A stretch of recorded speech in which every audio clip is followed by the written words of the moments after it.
allow the teacher's instructions to hit home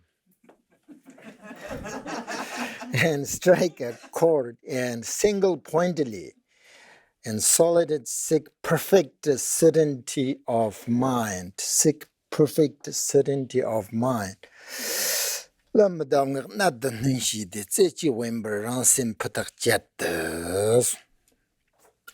So this stanza, these sentences, he talks about guru and instructions. So teacher's instructions. So I know most of you already understand the meaning of guru, right? Maybe not completely, but you heard many times about guru. But I would like to explain it here because it appears in this text. So, of course, it is important to build a positive teacher and student relationship. So let's talk a little bit about what a guru is.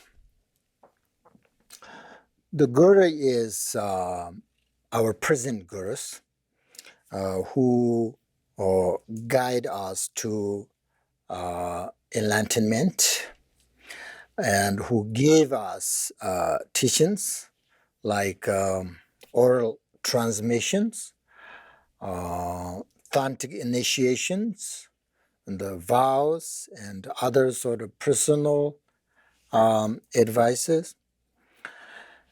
All of that, guru. The word guru literally means someone who is heavy. That's Tibetan Lama means meaning with a great qualities. Someone who is heavy, guru. Someone who is heavy means with a great qualities. So translated into Tibetan in different ways. You always heard like Lama, right? Lama. Lama, which again means very sort of highly realized master. Although the term is used in different Tibetan culture in many different ways, which with the lesser meanings, but here you can see the small, the little monks. They also called lamas, right? Not necessarily they have these good qualities, but they called lamas. But here, lama means someone who we really have heart-to-heart close connection with. So the whole purpose of the relationship is to help us to be more and more positive, to gain more and more good human qualities. But it also says in many of the texts from the great masters that realistically speaking, we are not going to find a spiritual teacher that has all of these qualifications very easily. So that means ones that we're going to meet are going to have both positive qualities and negative qualities. But it is important to find someone who has more positive qualities than negative ones, right? That's at least.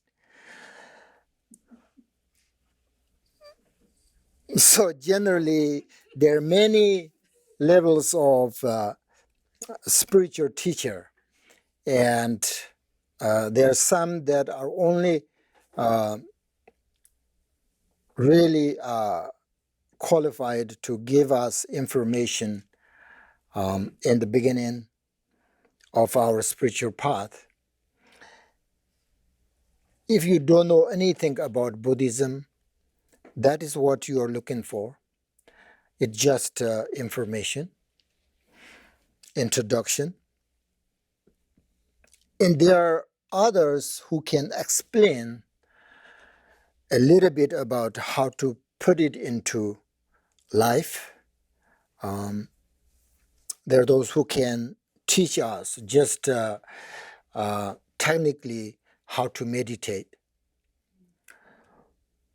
And when we have gained a deep understanding of what we are doing and are ready to really commit ourselves to the path, an actual spiritual teacher is somebody to whom we can make this commitment with. As you know, there are lay vows. There are bodhisattva vows, and they are these tantric vows.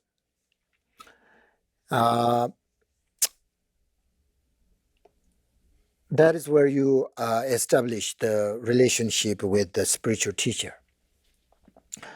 It's not that you just simply say, "Oh, you are my teacher," I'm your student at the first meeting. You just can't do that. Before you have really had any time to investigate each other and develop a connection. So this is not what we do to start with. Instead, the stages of the spiritual teacher also correspond to our own stages as a student as we develop. And of course, we have to be ready to take vows. And it takes a very long time to build a teacher and student relationship. It's a really good thing. That is really good. You just can't say when you first meet someone and then right away you say, "This is my teacher."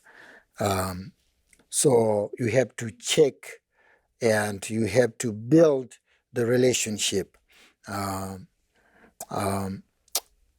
But one of the really absolutely sort of necessary qualification of any level of spiritual teacher is that the person has a bodhicitta mind. That's the thing.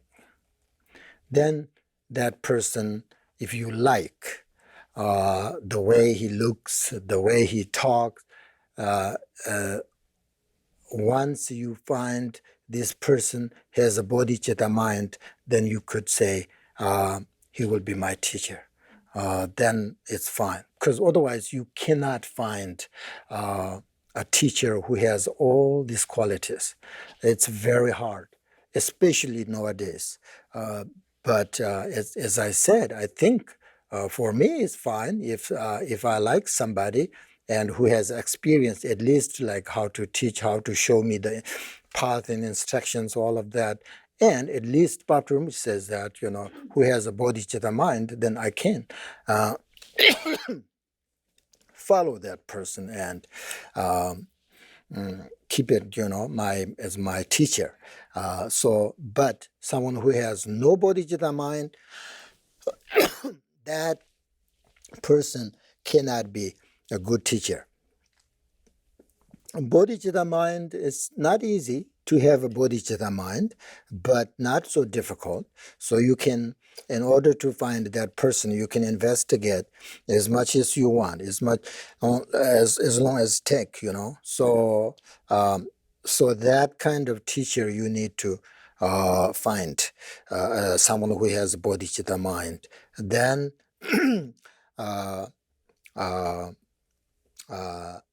and is a person who sincerely wishes to help the student, right? Because of bodhicitta mind.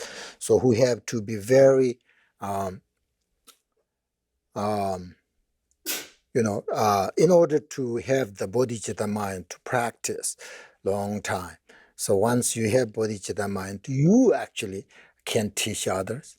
And so, we have to be very careful to sort of discriminate it and not follow a charismatic charlatan just because a lot of other people are following this person or and say good things, not necessarily have a bodhicitta mind, my point of view.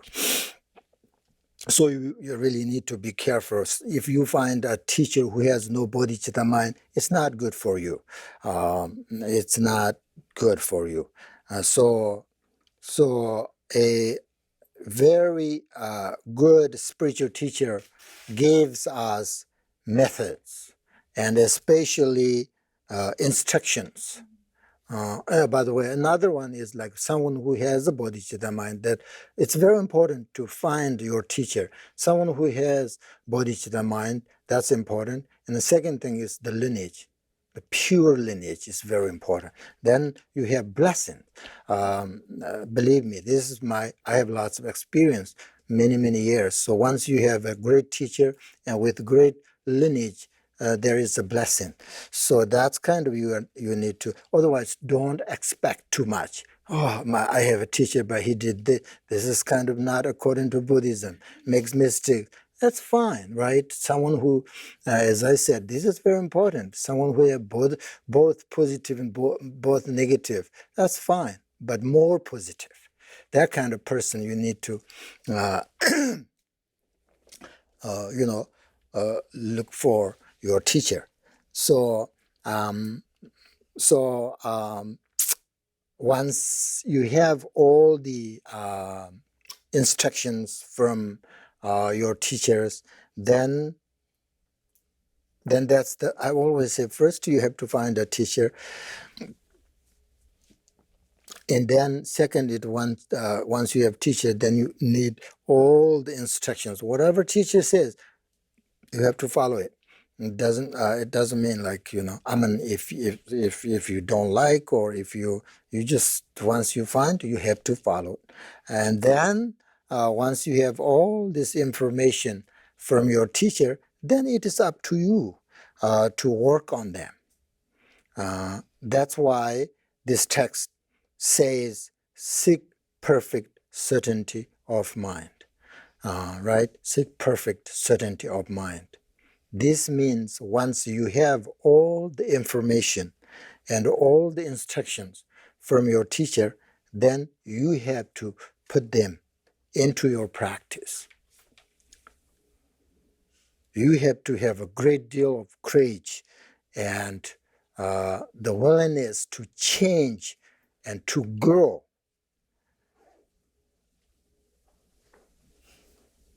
That's the thing. It is not a matter of, teach me some, a positive habit, but I'm not certainly like, I'm certainly not willing to give up my negative habits, So we have to be realistic about that as well. And sort of teachers that don't look for a bargain to try to get it cheap,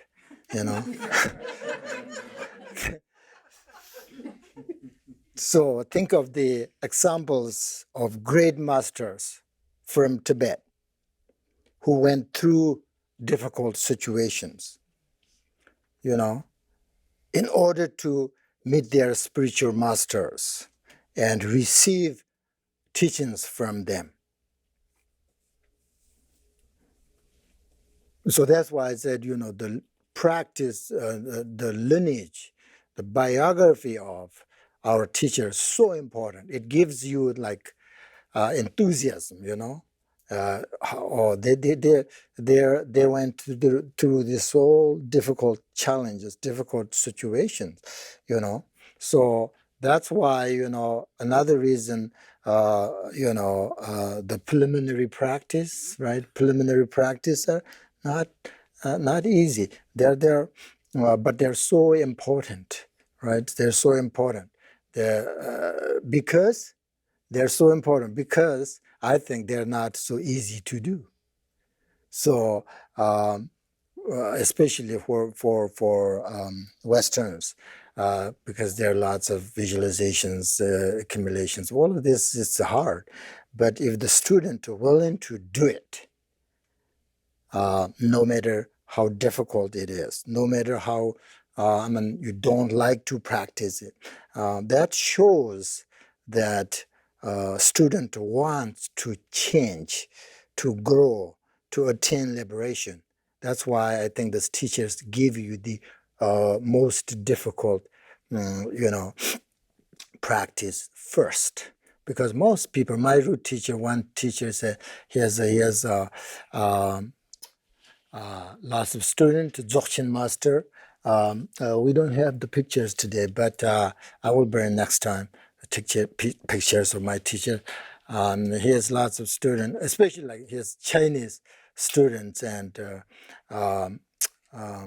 then one time, yeah, he gave us teaching, and then he said, lots of these Chinese people sometimes, I think some Chinese people, they receive Dzogchen practice before the preliminary practice, and then they told him like, oh, Dzogchen is in Chinese, "很容易" means easy.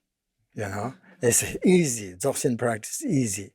And then some students say the preliminary practice Chinese muis. Muis means like there's no essence. Why do I need to visualize all these strange deities and all these things? Why do I need to accumulate thousands of mantra like that? That's no essence. So that's why he said, he gave them very hard time, the student, because he said, if you follow me, you first have to do this and that. So he gave the students very hard sort of meditation and practice. That's why I heard Chapter Rinpoche was one of very important teacher. He passed away, but he was very, very great master, great teacher. And then some Inji, like you, went and visit him and said, asked him, give some Dzogchen teaching. And Chapter Rinpoche said, first you should take care of, there are some cows outside there, the animals. You can take care of these cows for 6 years and then come back, and then I can give you the Dzogchen teaching. If you're willing to do that, definitely that shows shows that this student really wants to change, or really looking for sort of attain liberation or grow or change their ordinary mind into whatever omniscient mind or whatever you call it. So that's why I think no matter what, you have like Sarcha, Garja, Nyingma, what kind of lineage, the first you have to practice preliminaries because they're not easy. That's why I think. So that, hopefully through the process, you can open up a little bit more. And because in order to practice Dzogchen, you need accumulations, the merit, Sunam means like merit. And then also purify negative habits. Then easy to recognize your Buddha nature, whatever you call it, essence of your mind, or whatever, easy to recognize. Then really easy to practice. Once you practice Dzogchen, you don't have any visualizations, any accumulation, mantra, nothing. You just stay on that, and then liberation is there. But in order to recognize that First, you have to purify this negative habit and accumulate merit through practice preliminaries. That's the reason.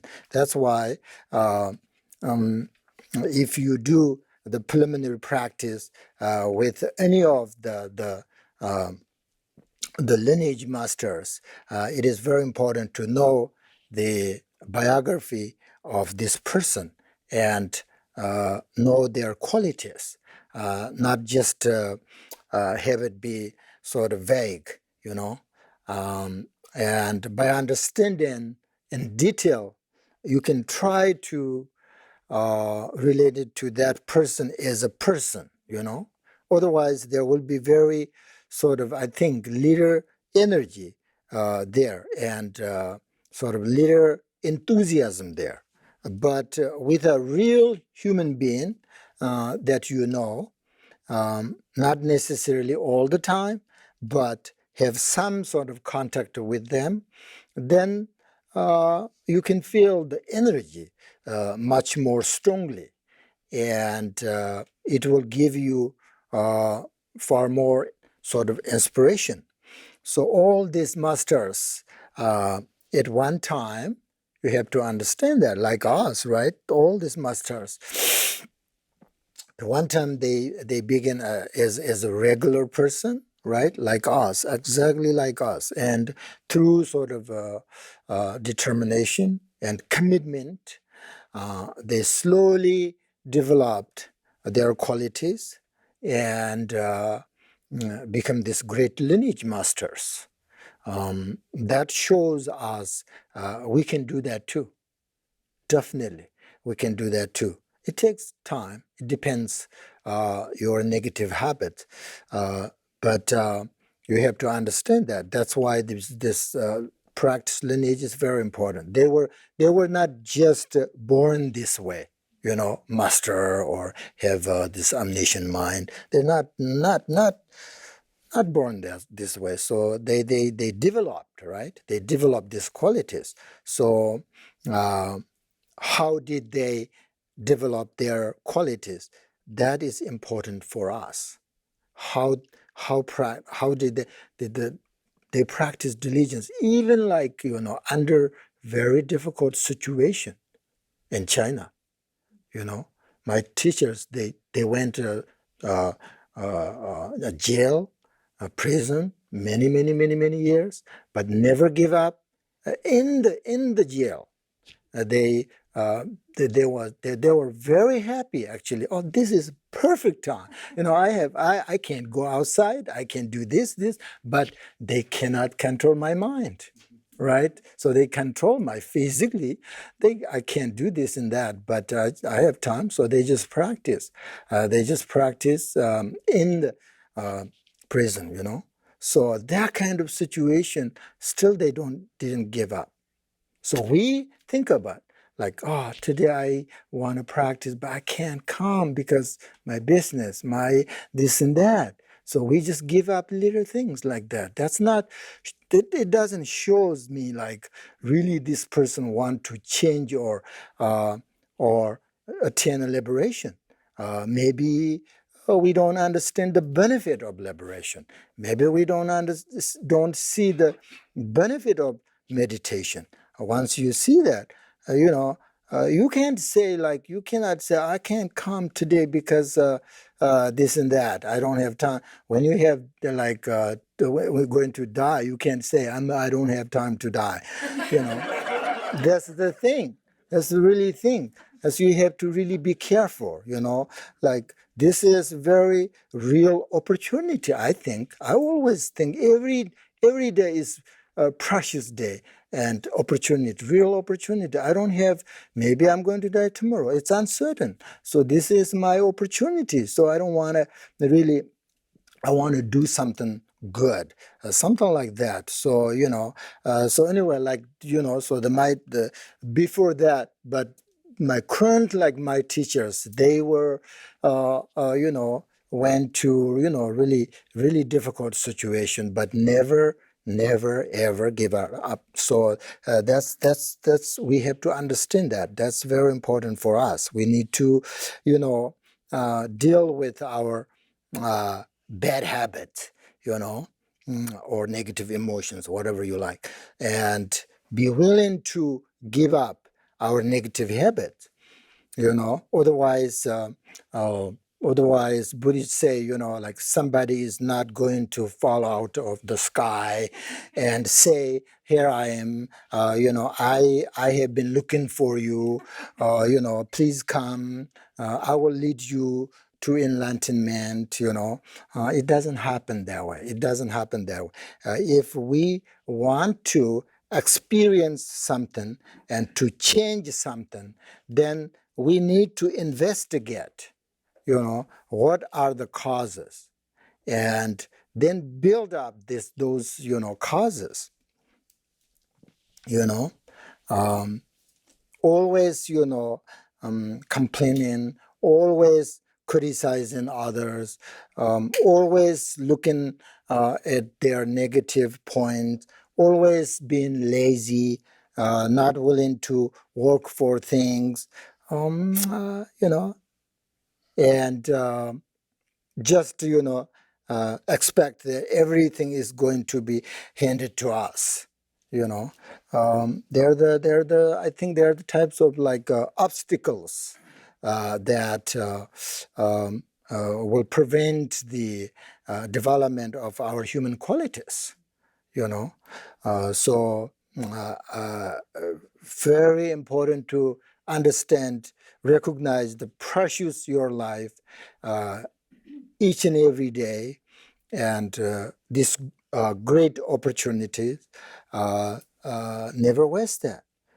So what I'm trying to say is that we need to take the process and be willing to change. That's Buddhist student need to understand, do that, right? That's why Mipham Rinpoche says here in this text, allow the teacher's instructions to apply the key points and seek perfect certainty of mind. So each individual practitioner needs to take this process and follow the detailed instructions and methods of the path in order to change negative habits and in order to attain liberation. So it is impossible otherwise to jump somewhere without this process, without spiritual teacher. So in order to realize samsara, we need to use our mind training to look inside and recognize the essence of samsara. It's very important. Not always, we always look for outside all the time, but not Buddhist students really need to, always need to look inside, recognize essence of your life, essence of samsara. That method is what we call holy dharma. That's dharma. What is dharma? Dharma is someone who look inside. What is going on? How to change that negative habit? Not outside the circumstances, not outside with your objects, with object attachment to this and that, beautiful, ugly, not that. So if someone look inside and put those, oral instructions into practice and willing to change or control this powerful mind, and that kind of method, that kind of instruction is what we call holy dharma. So if we want to practice holy dharma, then of course there are some very difficult methods with lots of, as I said, visualizations, recitations, and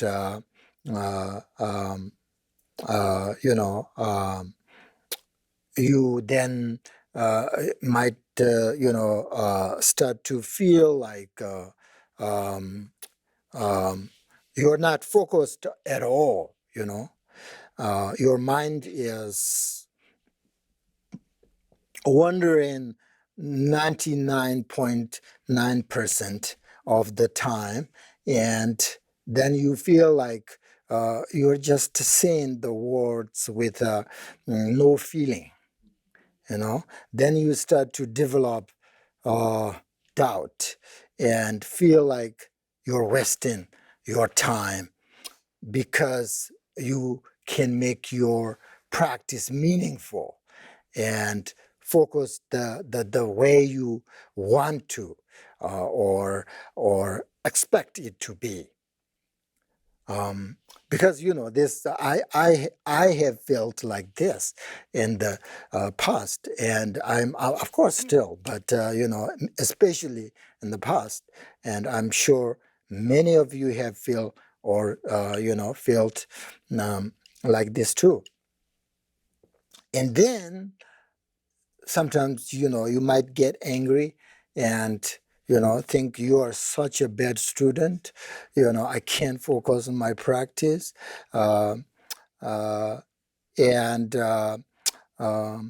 like that. But even if your mind is wandering and it is difficult, don't feel like you are wasting your time. Okay, when you sit down on a cushion and then you are thinking like these kind of things, and then you feel nothing, right? You feel nothing when you practice. You feel nothing, and then you feel like, oh, I'm wasting my time. This is nothing. It doesn't help me. Uh, but that kind of happens. But don't think that uh, um, I'm wasting my time. Don't feel like you're wasting your time. That is my instruction for you. Uh, it is difficult, but it's still meaningful. It's still meaningful, because even if you cannot focus, if you have good motivation and remember to dedicate, then you're not wasting your time. That's the thing. Motivation and dedication are very important when you meditate. Not for today, all the time, right? And motivation, correct your motivation and dedication at the end of your practice. It takes you just 1 minute, right? Just 1 minute, and you can focus on that. You can focus on that, and then keep those in your mind, and make sure you have correct motivation and dedication. And then this is what I'm trying to say is, and then the middle section, even if you are not focused very well, and just saying the words, you're not wasting your time. And your practice will be very beneficial. Do you understand what I'm saying?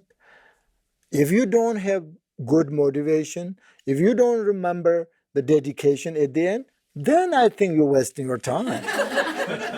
Because there is how you start and how you focus, maintain like the middle section, and then at the end how you finish. All of that, you have nothing, then maybe wasting time. But once you have a great motivation, and then you are the middle section, you are thinking like that, but then you're done. Okay, dedication, very good dedication. Then you're not wasting your time. Okay, so there are lots of beneficial. So we're lucky, because this is not what I'm saying. This is the Buddha. Taught that many different ways to practice. We cannot focus on our practice. If you're going to practice 1 hour, you cannot focus on your practice 1 hour. That's not a problem. That's not a problem. If that's the problem, we cannot do it. But you can focus on just 1 minute. Try to correct your motivation, and then try to focus your concentration. If you can't, don't worry about it. Okay, don't worry about it. So,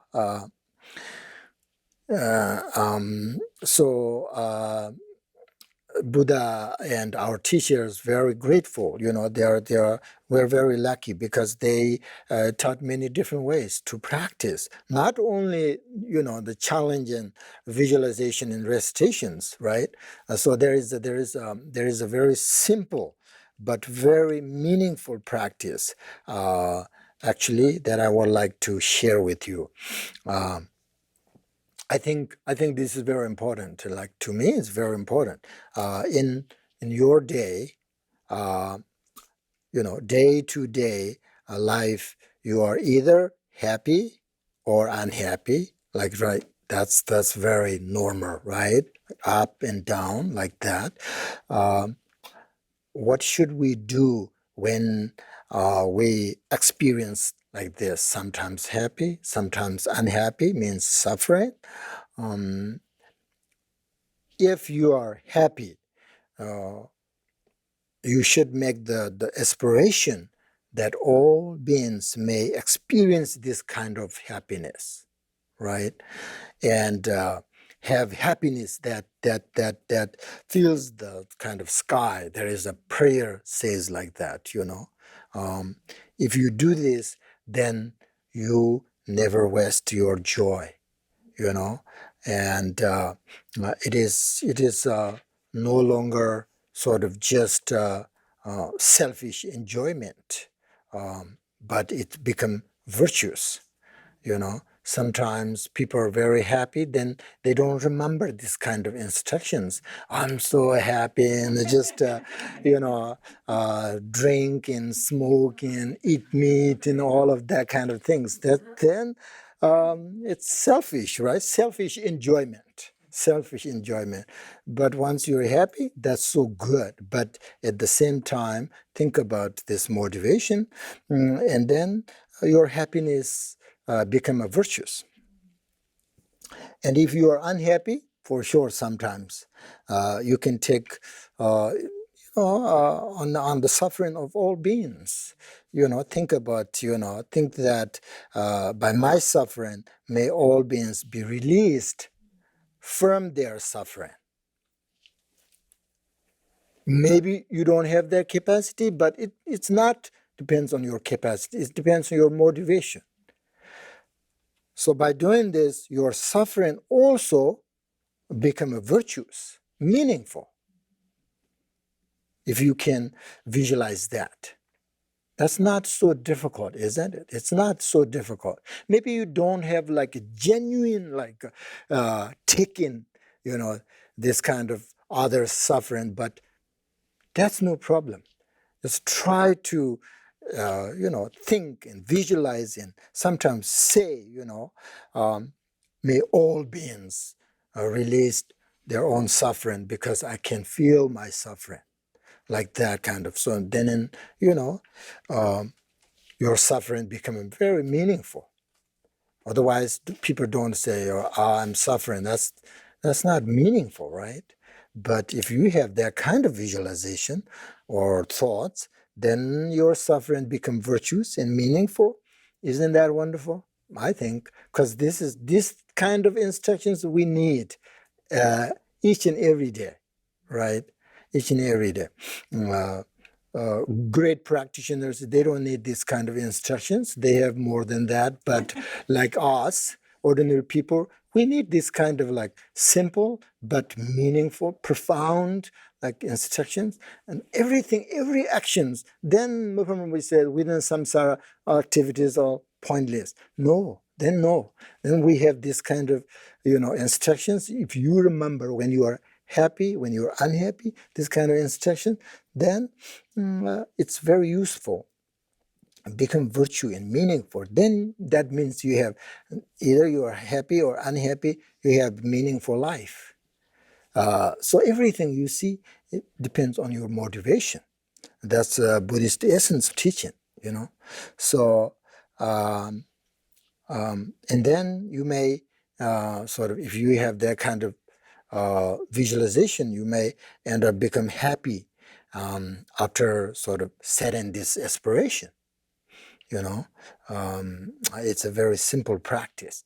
It's a very simple practice, but it makes your life so wonderful. And then after that, actually, when you are unhappy, if you have that kind of visualization and thoughts, actually end up very, very happy, you know, some reason. I don't know why, but, you know, then, you know, it's so meaningful.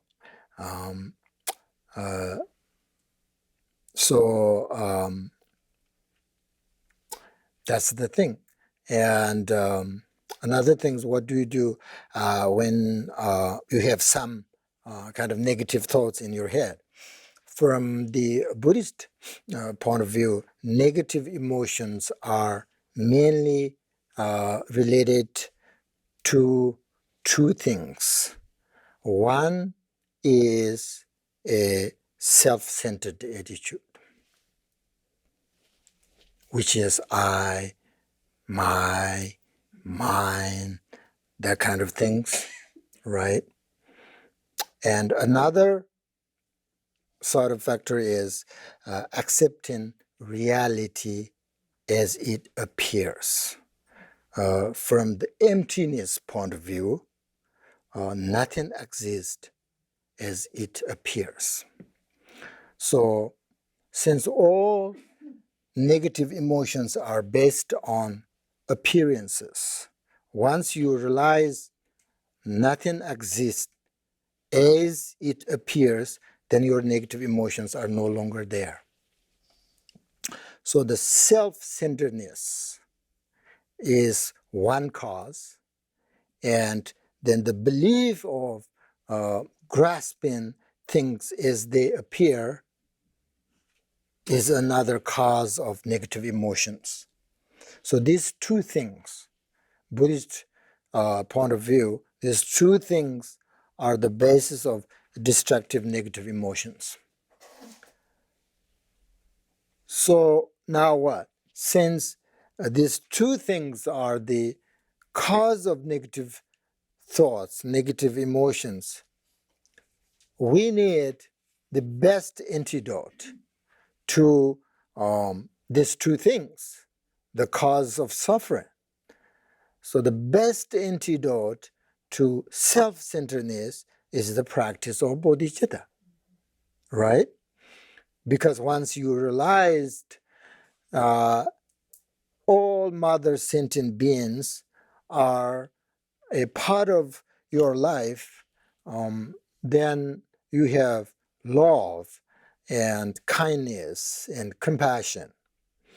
Mm, then you don't want to harm anybody, include animals, environment, anything. You don't have to. It's everything. Once you practice bodhicitta mind, everything becomes part of your life.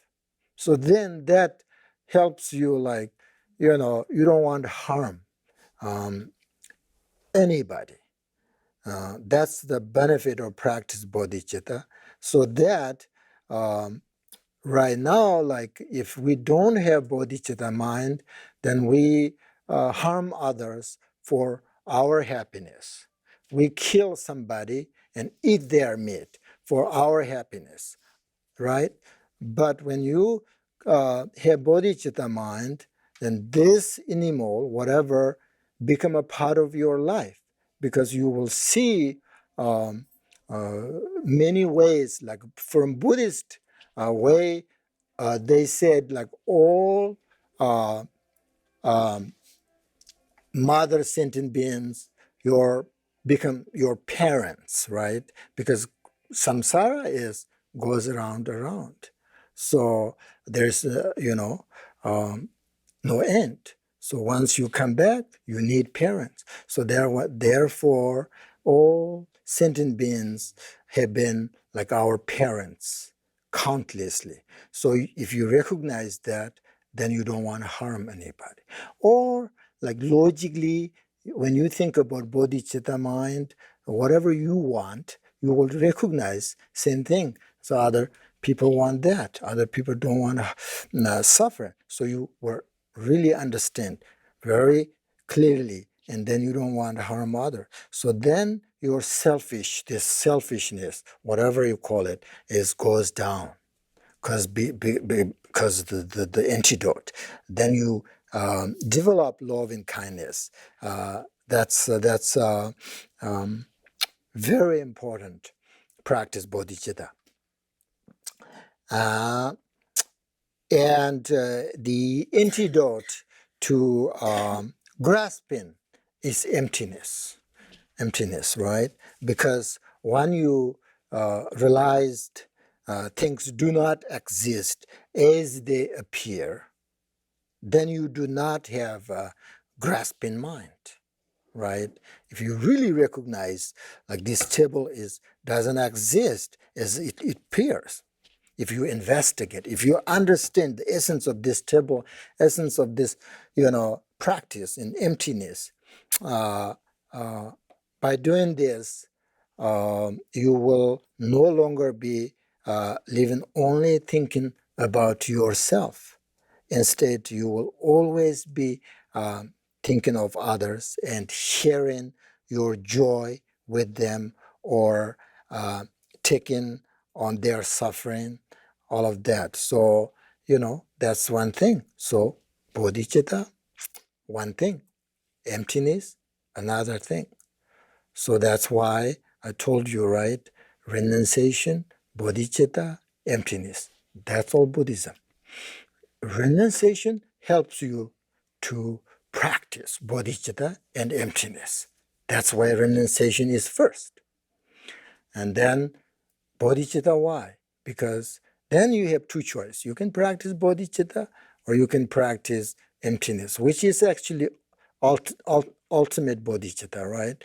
So then we need to understand everything, all this self-centered, this cause the selfish mind, right? Selfish mind, we don't need this. We don't need this. Spiritually or worldly, this is not good. So therefore, the best Buddha gave us this instruction. So the best antidote, self-centeredness, bodhicitta. So then we are really good. So you have like enthusiasm. I want to practice bodhicitta. That's your renunciation, because you understand your life, because you understand benefit of this antidote. Then you have renunciation. Then you practice bodhicitta. Then you have bodhicitta mind. Then you practice emptiness. You can go through on this wall, and then you can fly on the sky, because nothing exists, right? Right now we can't, because we think this exists, Milarepa went to a small Yaghorn, right? Do you know this history? Milarepa went to his student, one of his students has a kind of pride mind, and then he showed, he went to Yaghorn, and then there was a very bad storm, and then his student kind of was suffering, and then come to and join me, and then he can't do it. Right, because he thinks Yaghorn is too small, Milarepa is too big. So this contradict, small and big. Milarepa didn't have that kind of thoughts. Everything is equal. Everything is, nature. So one day you can do that, right? So but that's not that's not the point. The point is how to diminish grasping, diminish the selfishness. That's the point. Then doesn't matter you can fly or you can't. Who cares? No, no. So that's I think that's very important. So I like this practice. So I always think of others and make prayers that they can be happy too, when I'm happy, right? Then then after that, like, my time becomes very meaningful. Even like physically, I don't do anything, but mentally I have this good motivation and aspiration like that, then I think it doesn't matter. My time becomes very meaningful and even more sort of joyful because of meaningful, right? So I think it's a wonderful practice and very useful. Useful.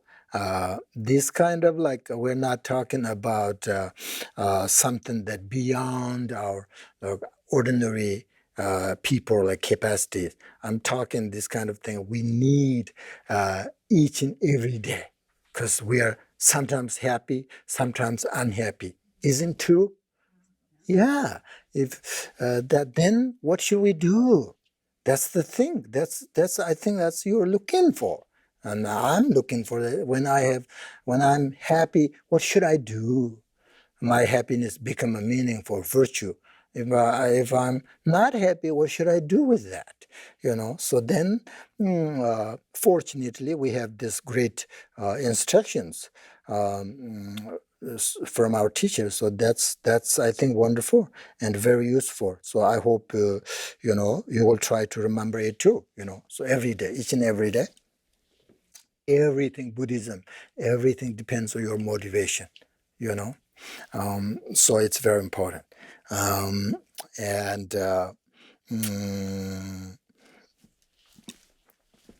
all right, now meditation, a little bit meditate. So as we are talking here, bodhicitta. So I think we're going to practice bodhicitta with rest and meditation. Very a beautiful name, right? Bodhicitta with rest and meditation.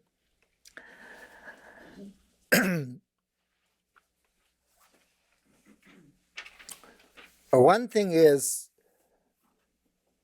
by meditating, you are not trying to become a perfect, okay? But try to create more, what I say, like love in your life or space, not only yourself, but also others. If you have like that kind of, if when you meditate, you try to become a perfect, if you have that kind of expectation, it's not good. It's not good for your meditation. So just try to create more space, that's all. So first of all, we usually start by meditating on bodhicitta. Bodhicitta, as I said, is an antidote to selfishness, and it is about kindness. It requires to you to connect with everybody, right? That's the meaning. That's the meaning of bodhicitta practice. It's about kindness, which is connect with everybody, not only just yourself. Not always don't think yourself, me, my, mine, this is mine, this is me, I, you know. So try to connect with everybody, try to be like harmoniously, try to love, everybody. So that's the thing, that's the meaning of bodhicitta practice. So of course, in order to practice that, sit comfortably, relax, and then we've been meditated this many times, but then think of this in front. So you're here, and then you kind of visualize a little bit. Visualize there is visualization. So in front of you, on one side is your this strong selfish I, right? Strong selfish I. And then on the other side is group of people, a group of people group of poor people who are suffering. You kind of visualize this, right? And then think, which is more important, right? Whether you have to join either this group or that group. So then think whether you should join this selfish person, or you should join those poor people and want to help them. So what is the most important thing for you to do in this kind of situation? First time for sure you're going to join this selfish person, right? But Shantandewa says when like this stingy, what do you call it? Stingy person, who stinginess, right? So you visualize there is a vegetable, a potato, and then you visualize give to your left hand from your right hand, and then left hand give to like that. That's how you start. And then you can really give things to others based on your good motivation, right? So these kind of things, like we have to train our mind. So you can, if you like, you can visualize that kind of things. So then, we need this sort of contemplation will help in developing your kindness, because you have to understand, right? Understand the group of people who are suffering, and then gradually will realize how bad selfish behavior is. That's the thing. Most time we don't recognize, really. We don't recognize the defects of the selfishness. So if you focus on contemplating on these things, then you will slowly you will realize how selfish behavior is very bad. So we need to recognize our selfishness in order to become a good person. You know this, right? Good people have less selfish mind, for sure. Either they spiritual person or not spiritual person, doesn't matter. And so good people have less. Bad people have more selfishness, self-centered mind. So we, now, ourselves up to now have been behaving this way, right? That's why we are in samsara. So if we train in this behavior of a good person, we will become a good people. That's what I said. We can do that. We can do that. Don't think, oh, my selfish, whatever this is so strong, I can't change. Don't think that. We can do it. We can do it. So when with such determination, you have to try. You can't give up. So you have to try day by day, year by year, and then we can improve ourselves. And with this kind of bodhicitta mind, altruistic motivation, every action accumulates good virtues and good attitude.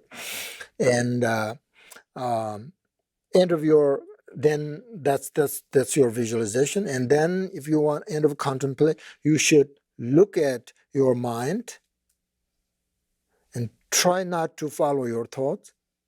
And you should not judge when your thoughts arise, good or bad. Just recognize them and relax. Sometimes it's easy when you have this kind of visualization in your head, and then suddenly you look at your mind. It's very peaceful. You can do it. You can relax on that. In this way, when you're focused on your mind, your concentration is directed towards looking at your mind, essence of your mind, and relax. Try to relax without thinking. And when the experience in sort of inner peace and relaxation, be just aware of it. And then continue your meditation. So that is combination, practice bodhicitta with relaxation. So sometimes your mind, too much thoughts, then when you try to meditate, sometimes it's really hard. So, like for instance, objectless shamatha, you have to just, there's nothing, there's no visualization, you have to look at your mind, it can't stay there. So then this kind of visualization, like bodhicitta, is, as I said, helps, because then now after the visualization, then you can relax in your mind. So that is actually combination, the practice bodhicitta and the essence of your mind, whatever you call emptiness, whatever you call it. So this practice bodhicitta with restoration meditation, okay, for 10 minutes. If your mind is very flexible, relaxed, and then you don't have to visualize anything, just look at your mind, try to recognize the essence of your mind. You can keep your eyes open or keep their closed. Usually open is better.